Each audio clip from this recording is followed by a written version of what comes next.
I couldn't believe that compactor when it came out. The speed and productivity is right there with any gas-powered compactor. It's cool. The 2-speed is excellent. It climbs the hills, it does the job, and it's easy to handle. It's right there with everything that we've used.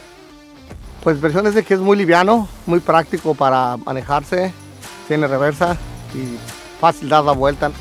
I like the function of reverse on it. In tight spots up against the wall, you don't have to drag it. You just push a button and you're out of there. The equipment doesn't work. It does the same job as your gas compactor, and it's a lot more reliable. Battery power is very easy to use. It's plug and play and it goes when you need it. It's quieter. There's no emissions, which is great. Pues es más fácil el MR X porque no ocupas gas, aceite y no ocupas estar haciendo cambios.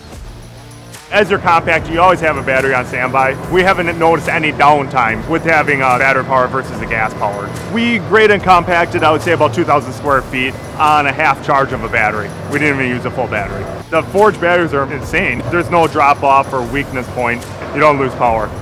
But the Milwaukee compactor, it's just push a button, you're going.